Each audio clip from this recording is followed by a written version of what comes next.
Le mot environnement est à différencier du mot nature, qui désigne uniquement les éléments naturels, biotiques et abiotiques, à eux seuls.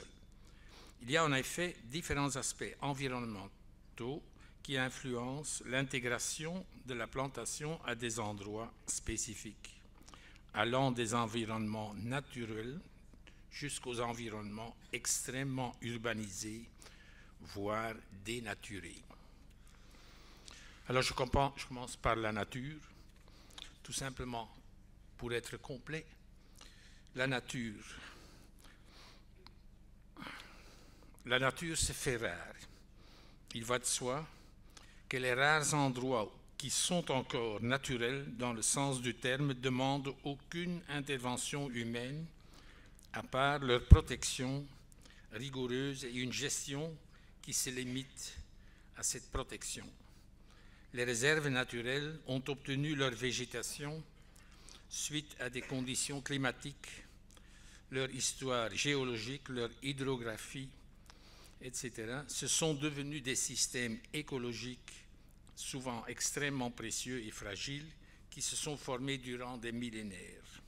L'homme y est quasiment absent. Ce sont devenus pratiquement des sanctuaires. La photo est du bois qui se trouve, le bois historique qui se trouve à l'est de la Pologne, tout près de la frontière de la Bélarus. Alors de la nature, je passe à la mythologie. Notre environnement est quand l'homme s'est, disons, installé dans le paysage, donc dès l'aube du temps, il a attribué des significations mythologiques et surnaturelles aux phénomènes de la nature et du paysage. Les religions ont pour la suite marqué notre environnement par un grand nombre d'édifices et de symboles. Il y a ici dans l'exposition aussi des arbres auxquels, par la tradition, les gens attribuent certaines espérances. L'histoire de notre pays est d'ailleurs marquée à maintes endroits par ces phénomènes. Donc cela fait partie aussi de notre environnement, soit que c'est parfois inconscient. Alors nous avons l'environnement rural. La photo, tout le monde connaît, Stonehenge, je suppose. L'environnement rural est marqué par la présence de l'homme, d'une façon bien claire. Ce sont des environnements habités par l'homme, propices à la culture, et que l'homme a formés souvent durant des centaines d'années.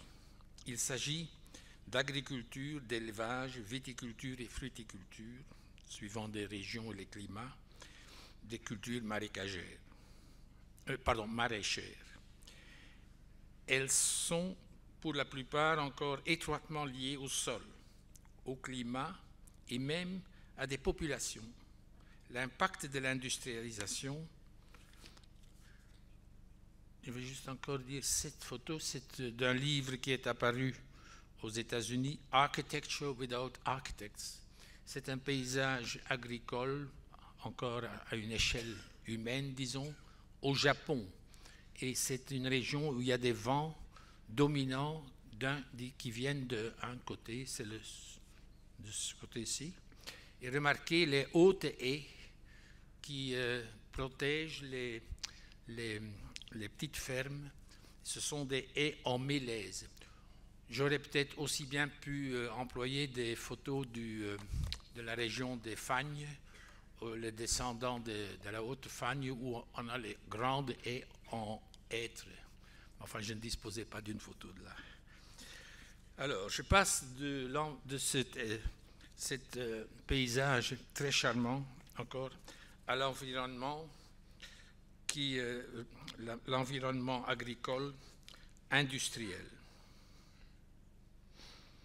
L'impact de l'industrialisation de l'agriculture sur l'environnement rural a été considérable dans certaines régions néfastes. Pollution chimique suite à l'emploi de pesticides et d'herbicides, érosion suite à l'agrandissement des parcelles, la disparition des haies, des fossés qui bordaient les parcelles, l'emploi de fumage chimique, perte de biodiversité et perte de la qualité scénographique du paysage rural. Donc c'est un environnement que nous avons créé suite au progrès que nous avons réalisé après la Deuxième Guerre mondiale en grande partie. En plus, dans notre paysage est marqué par des routes. L'image de notre environnement est indéniablement liée au réseau routier qui s'est développé suivant l'apparition de l'homme et les tracés qu'il a, disons, réalisés dans le paysage à travers les continents. Nous connaissons tous le réseau routier de l'Atlas établi par le comte de Ferraris, des chemins tous plantés d'arbres reliant nos villes et villages. Le train et l'auto, et puis par après l'avion, ont fondamentalement changé la façon par laquelle nous vivons notre environnement. Ceci est une drève qui pourrait encore, je n'ai pas pu vérifier, mais qui sans doute est encore apparaissante sur les cartes du comte de Ferraris. L'impact de nos routes et l'apparition de la voiture a eu des conséquences, surtout en Flandre et en partie aussi en Wallonie, des conséquences très graves suite à l'urbanisation en ruban et l'absence d'une planologie à l'égard de l'urbanisme. Alors j'arrive à l'environnement urbain.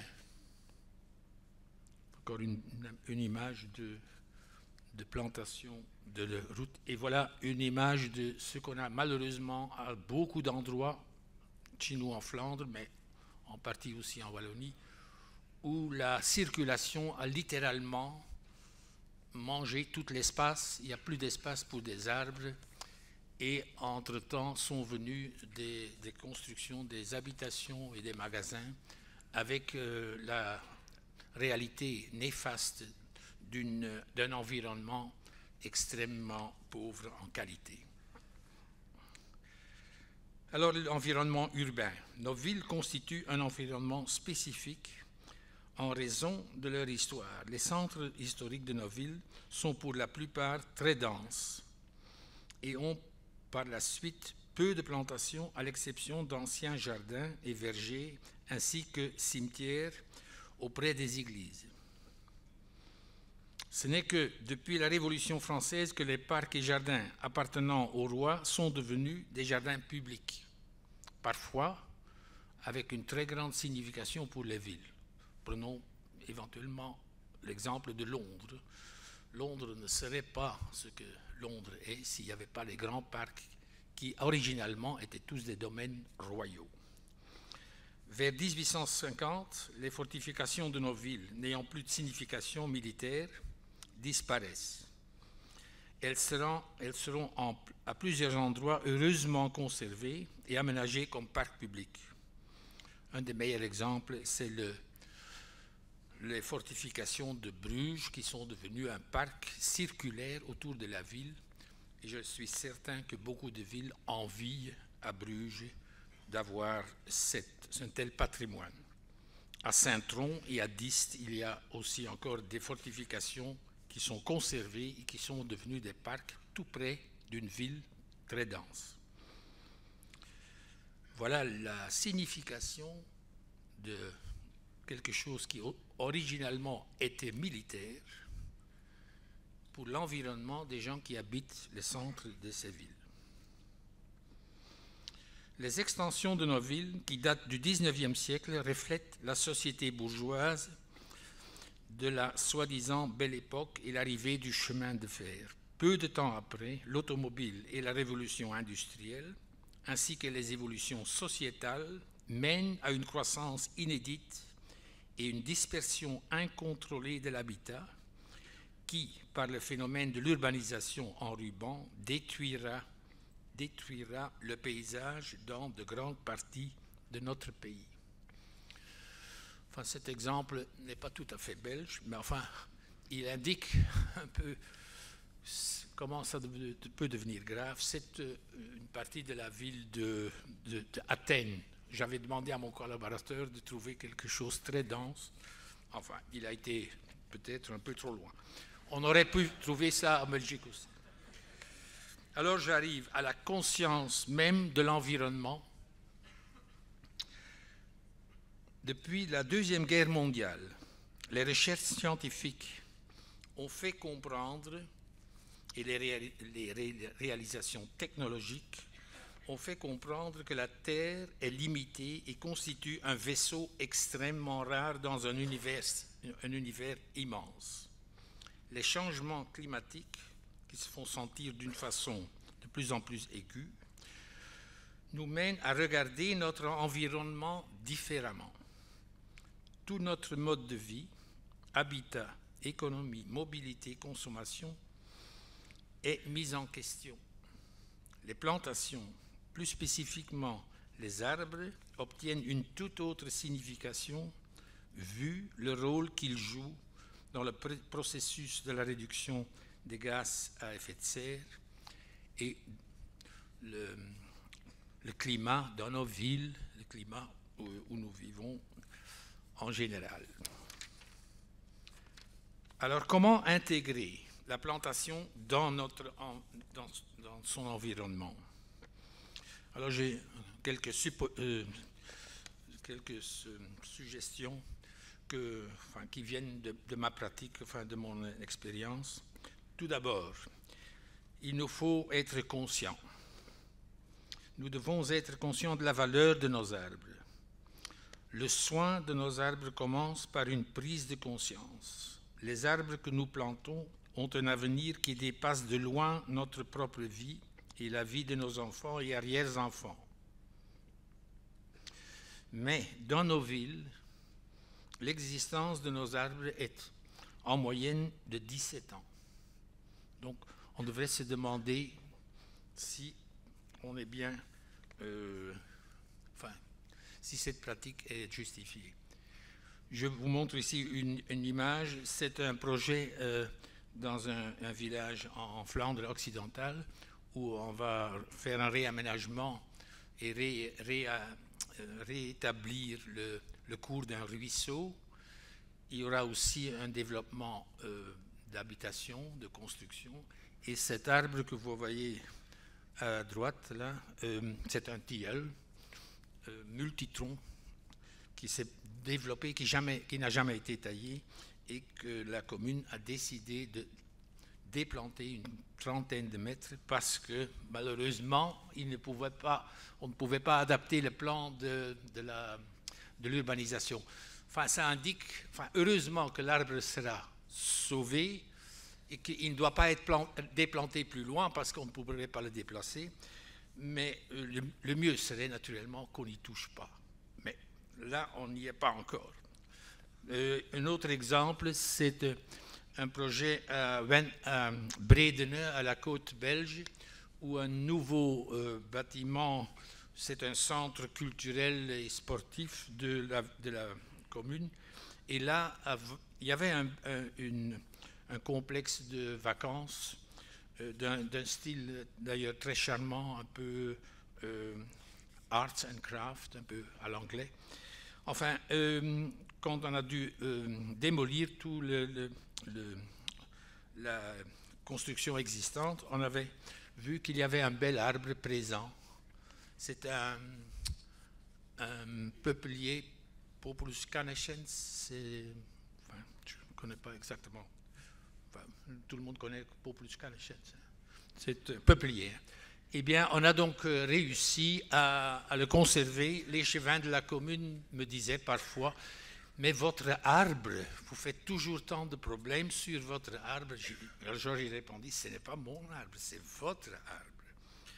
Mais donc, dans la conscience de certaines personnes, un arbre n'a pas de signification, et pourtant, il a fait un beau cadre pour ce bâtiment. Alors, encore un exemple qu'on voit malheureusement encore beaucoup de trop en Belgique et dans nos régions, je suppose, un peu partout, ce qui montre que le soin et les soucis pour les arbres, il y a encore un grand progrès à faire. Ici, il s'agit, je crois, c'est un érable, je crois. Pardon? Je me trompe? Un tilleul? Ouais. Il est malheureux. Le soin des arbres existants. Il faut que je continue. Hein.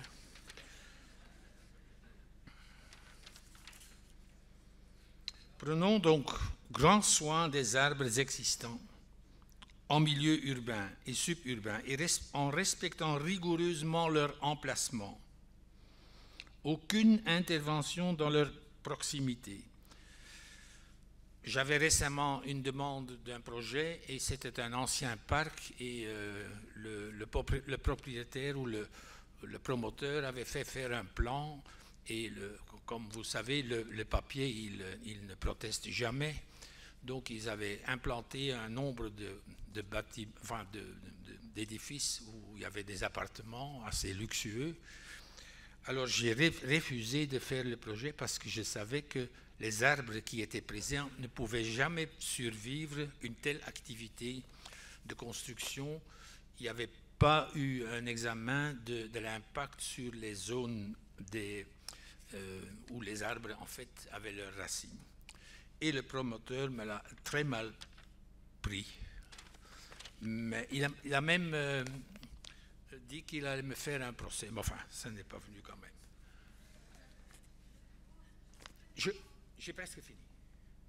Pardon? Je suis un peu perdue dans vos PowerPoints. Ici, à l'inventaire. Ah voilà, parce que je fais ça à l'aveugle et donc j'essaye de suivre. Je vais trop vite. C'était bien, ça va. Donc c'est bon, merci. Bon, troisième proposition, faisons un inventaire de tous les arbres que nous avons de grande valeur et d'arbres remarquables. J'ai d'ailleurs admiré l'exposition qui est ici dans le couloir. Mais autant donc les arbres, autant dans le paysage, autant donc dans le milieu urbain, et faisons donc cet inventaire, protégeant ces arbres et faisons à ce que les gens puissent connaître ces arbres, parce que si on ne connaît pas les arbres, on ne peut pas les aimer.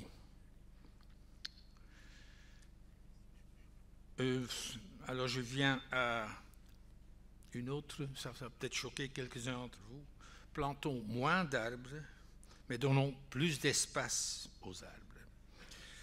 Quand j'étais jeune et au début de ma carrière et que je faisais des projets et que 10 ans après, les gens me demandaient d'aller voir et de faire peut-être quelques interventions, je savais, ou j'ai appris alors que quand je revenais, je revoyais les travaux de ma jeunesse, que je faisais toujours l'erreur de planter trop. Toujours. Alors je leur disais aux clients, je vais venir et les erreurs que j'ai faites, je vais vous les signaler et vous allez quand même devoir me payer pour cela. Mais en fait, je n'avais pas d'autre choix. Ça m'a appris à planter beaucoup moins, mais ça met aussi le problème que beaucoup de gens n'ont plus de temps. Les gens veulent tous des résultats tout de suite.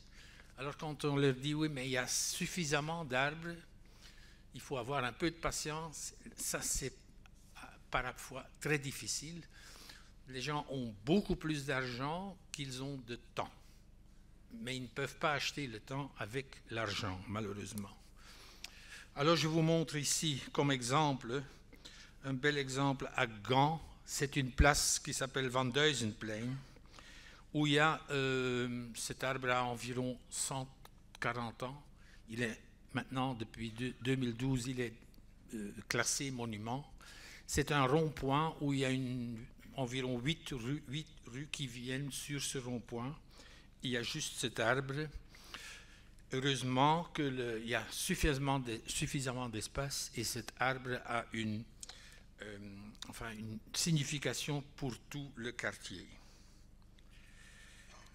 Plantons donc moins. Et alors je dois à chaque fois quand même répéter que quand je traverse la Wallonie, quand je prends la route de Wallonie, je me demande à chaque fois où est le paysage, parce que suivant les idées du plan vert des années 50 et puis plus tard jusqu'aux années 60 et 70, on a planté tous les berges des autoroutes comme si c'était un élément de prestige qui faisait avec l'autoroute. Et ce qui a mené à ce qu'on traverse le pays, en Flandre, c'est à beaucoup d'endroits le même cas, on traverse le pays, on n'a pas vu le paysage. Je sais, quand je passe à Tournai, je dois toujours faire bien attention parce que j'aime voir quand même le profil de la cathédrale de Tournai avec les 400 cloches. Et maintenant, je constate qu'on a planté tellement près, et en Flandre, on a le problème, on coupe ces plantations, et quand on voit une coupe de cette plante, c'est comme du maïs. Ces plantes ont été plantées à 1 par mètre carré parfois. Il n'y a aucune chance que des arbres puissent se développer vraiment comme de bels arbres. Alors là, je me demande un peu comment les autorités publiques, les services, tant en Flandre qu'en Wallonie, vont attaquer ce problème, parce qu'ils sont quand même, comme étant une autorité publique, ils ont l'obligation de penser très loin, au-delà de leur propre génération. Alors j'arrive à la taille des arbres. Là, je propose évitons de planter des arbres qui nécessitent la taille au-delà de la période du développement du jeune arbre. L'arbre idéal, j'en arrive. L'arbre idéal est l'arbre qui peut se développer en toute liberté, disposant amplement de l'espace nécessaire, tant dans l'air que dans le sol, pour atteindre ce résultat.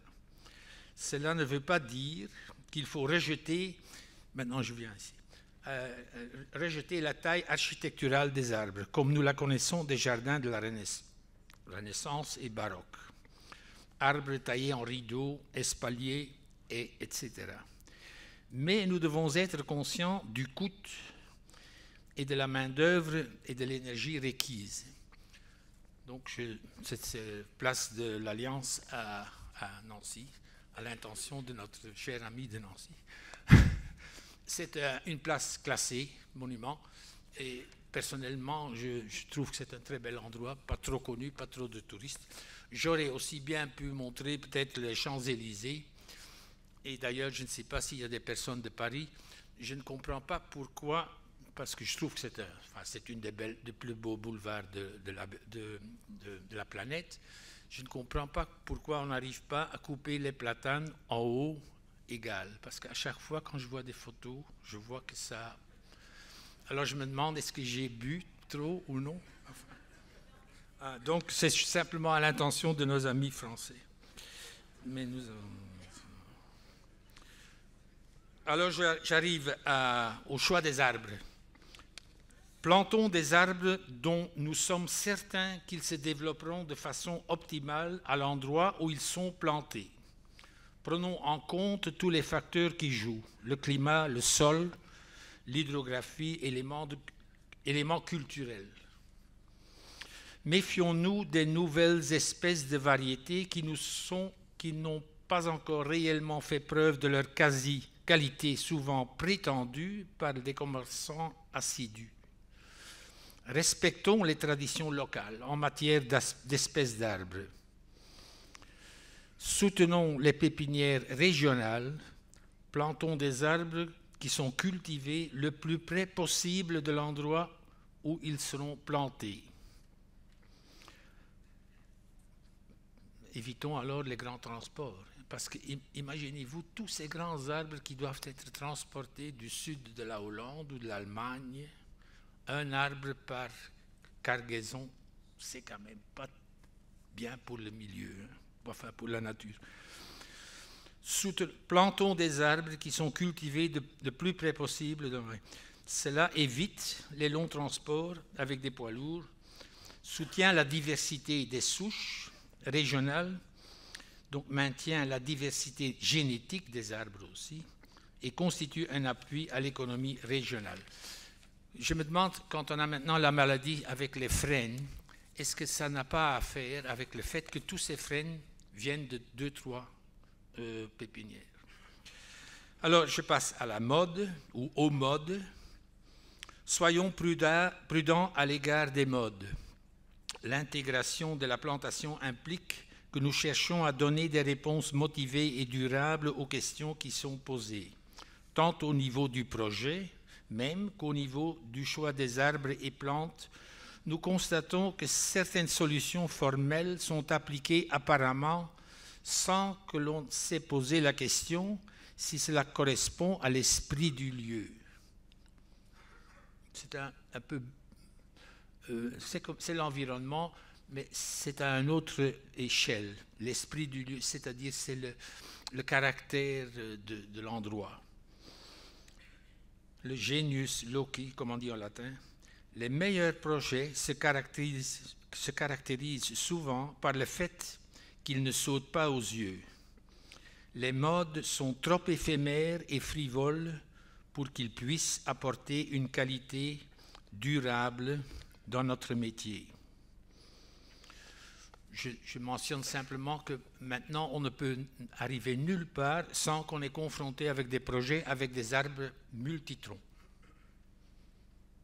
C'est devenu une mode et ça va de Stockholm par Copenhague, Amsterdam jusqu'en Espagne. Alors, encore quelques mots sur les espèces exotiques. Arrêtons la chasse aux espèces exotiques. Peut-être qu'on a exagéré avec des plantes exotiques pendant une partie du XXe siècle. Nous devons admettre qu'un grand nombre d'arbres exotiques donnent un charme indéniable à certains anciens quartiers de nos villes, nos vieux jardins, parcs et cimetières. D'une part, nous vivons dans un monde qui est devenu petit et où nous rencontrons et vivons avec des gens venant des 4 coins du monde. Instaurer un purisme au niveau des arbres et plantes me semble une attitude simpliste et révolue. Il va de soi que nous devons préserver nos zones naturelles des plantes exotiques. Ça, c'est évident. Alors, les métiers du paysage, c'est-à-dire toutes les personnes dont nous... Enfin, j'ai juste pris cette photo chez... j'avais cherché une rue, mais je n'en trouvais pas. Mais c'est une propriété en Flandre et le père ou le grand-père des habitants a planté l'araucaria. Normalement, c'est un de ces arbres qui est mal vu dans notre temps. Mais il reste là parce que Madame voulait l'enlever. Mais pour Monsieur, il a une signification tout à fait spéciale, ce qui est évident. Quand un arbre est planté par un de vos ancêtres, c'est comme si cet ancêtre est toujours présent sous l'image de l'arbre. Alors je passe au métier du paysage. Les instances publiques ont tous des difficultés, et même privées, donc les entreprises, à trouver des personnes vraiment qualifiées et motivées pour des services des parcs, jardins et paysages. Et je constate que, quoi qu'on fait des efforts, on manque encore de sérieux dans ce domaine. Et je suis très heureux de voir cette initiative qui va certainement donner de l'appui à cette problématique. Nous devons donc revaloriser tous les métiers du paysage, les jardiniers, les horticulteurs, les spécialistes des arbres et j'en passe. C'est un projet où j'ai travaillé avec plaisir. C'était d'ailleurs pas difficile. C'est à Zeebruges. C'est un endroit. Je m'excuse. J'ai touché. C'est un endroit de commémoration pour les marins qui ont péri en mer. Et on a fait un réaménagement. Malheureusement, sans qu'on m'a contacté, les services de la côte, c'est un service d'ingénieurs, je m'excuse, les ingénieurs, ils ont cru qu'ils devaient intervenir quand même. C'était 2 petits bois que je n'ai pas plantés, j'ai simplement conservé. Ils sont en fait des bois de peuplier qui sont taillés par le vent. Alors arrive quelqu'un, je ne sais pas qui, et la suite, c'est la photo suivante. Et vous n'avez plus? Elle est là.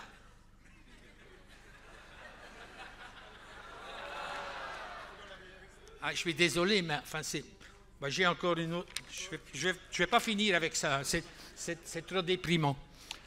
J'ai écrit une lettre à la ministre. C'était une dame des travaux publics. Cette lettre, ça a pris 2-3 mois. Cette lettre est allée au service en question, là où ils ont fabriqué une réponse. Oui, voilà, j'ai tout su. Et alors, après longtemps, j'ai reçu une réponse qui n'était pas une réponse, c'est-à-dire, ça va reprendre, et les arbres, de temps en temps, il faut une fois les tailler. C'est comme les enfants. Il fut un temps qu'il fallait un peu taper sur les enfants. Hein. Enfin, j'étais passe le temps. Hein. Donc, les métiers du paysage. Avant-dernier point. Excès de béton et d'asphalte. Ah, vous n'avez plus. Hein.